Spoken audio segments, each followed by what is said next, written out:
I never thought I'd be the villain in my own family's story, but here we are. It all started with a phone call that shattered my peaceful Saturday morning. It was my mum, her voice frantic. My sister, let's call her Chloe, was in serious trouble. Again, Chloe has always been the free spirit of the family, which is a nice way of saying she's financially reckless. She'd racked up a mountain of debt chasing one failed business idea after another. This time, she was facing legal action and a huge fine she couldn't pay.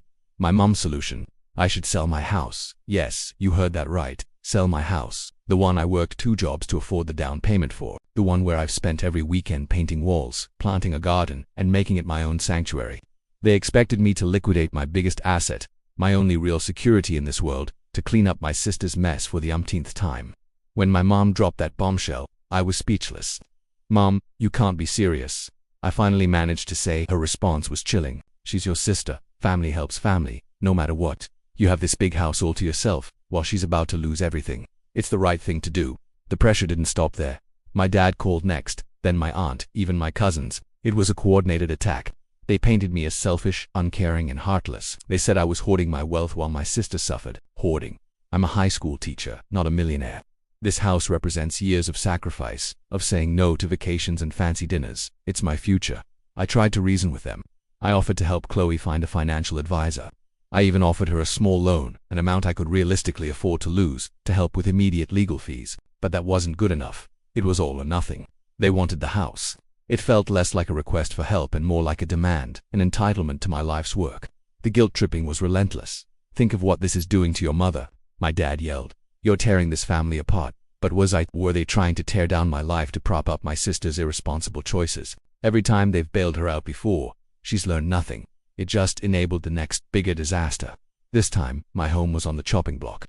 After a week of sleepless nights and constant harassing phone calls, I made my decision. I met them all for a family dinner, which felt more like an intervention where I was the subject. I took a deep breath and said it. No. The silence was deafening. Then, chaos erupted. My mom started crying. My dad accused me of abandoning them. Chloe, who had been quiet until now, finally spoke up. "I can't believe you'd choose a building over your own sister," she said, tears streaming down her face. I looked her straight in the eye. "Chloe, I love you, but I won't set myself on fire to keep you warm. I am not responsible for the consequences of your choices. This isn't just a building, it's my home, my security, and my future, and I will not sacrifice it." The fallout was immediate and brutal. Most of my family has stopped speaking to me. I get angry texts and voicemails telling me I'll regret my selfishness when I am old and alone. It hurts more than I can say. I feel like I've lost my family. But as I sit here now, in my own living room, the one I fought for, I feel a strange sense of peace. I drew a line to protect myself. It was the hardest thing I've ever had to do. Maybe one day they'll understand, maybe they won't, but I know I made the right choice for me. Sometimes, the most important person you have to stand up for is yourself, even if you have to stand alone. What do you think? Was I wrong to refuse? Let me know your thoughts down in the comments. I could really use some outside perspective right now, and if you have stories of your own, I'd love to hear them.